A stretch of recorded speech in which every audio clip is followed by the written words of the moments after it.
Bueno, ya están con nosotros Víctor Aramburu y Mario Campa, como todos los lunes. Muy bienvenidos. Buenas noches, queridos.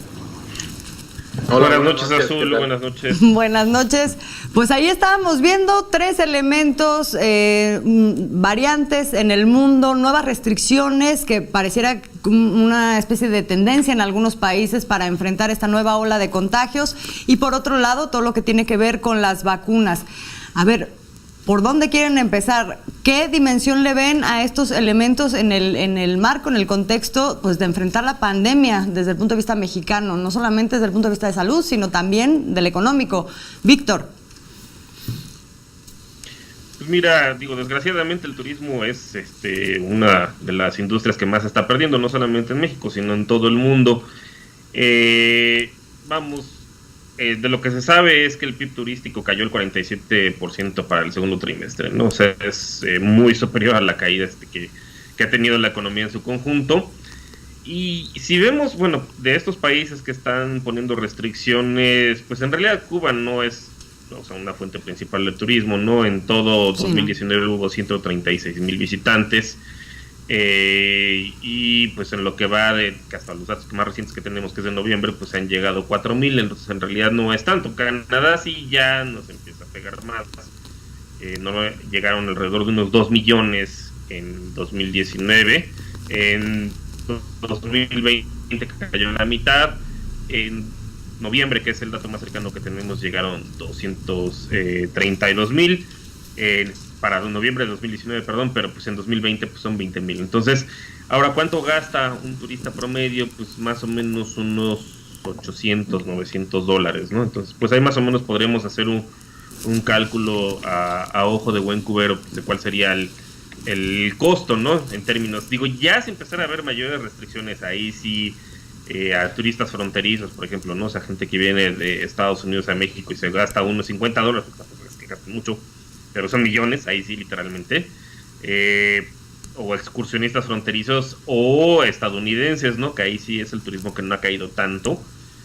pues sí podríamos tener unos costos bastante altos, ¿no? Ahora, cepas, pues o sea, como todos los seres vivos, aunque bueno, el virus no necesariamente está vivo, mutan, ¿no? O sea, de manera aleatoria. Incluso nosotros, los seres humanos, aunque no parezca, pues estamos mutando siempre también de manera aleatoria, y aquellas características que representen una ventaja pues son las que van a pasar.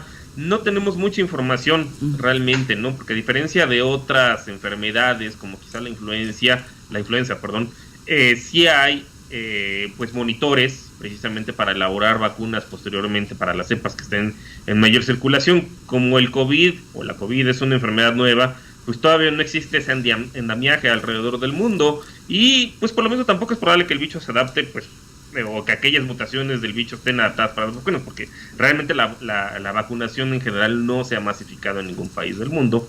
Entonces, por ese tema, pues tampoco hay que prever. Estas medidas, pues tienen que ver, si lo vemos a nivel macro, pues es una restricción de la movilidad, así como nosotros estamos guardados ahorita, pues otros países hacen eso, ¿no? O sea, restringir la movilidad a nivel internacional.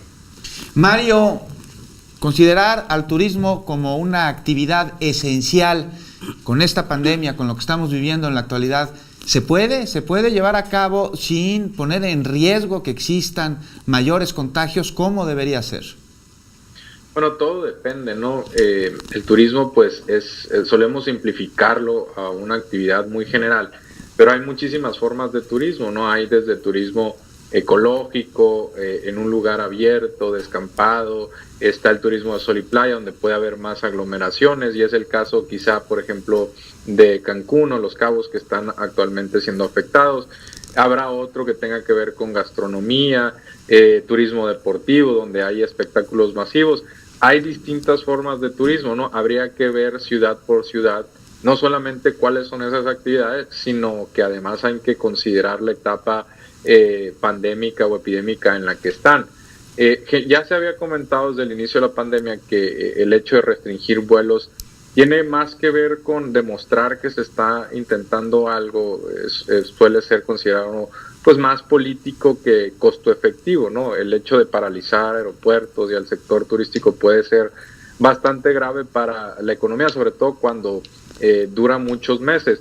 A eso hay que añadir que en el caso mexicano pues compartimos una frontera pues bastante larga con los Estados Unidos, y que incluso cerrando el tránsito a turistas va a seguir el tránsito comercial y además el tránsito que no se registra en las aduanas, ¿no?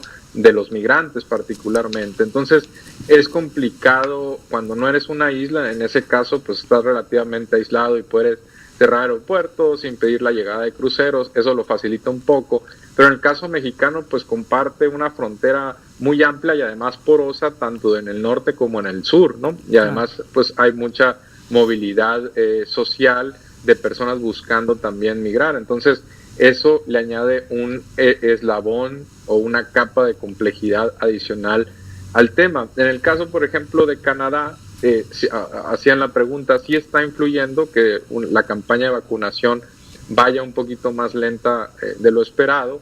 No es Canadá, por supuesto, el único país que ha enfrentado problemas con la distribución de la vacuna ante unas farmacéuticas que están produciendo más lento de lo esperado, como se prevía que habría problemas en sus líneas de producción y que además necesitan expandir la capacidad aceleradamente.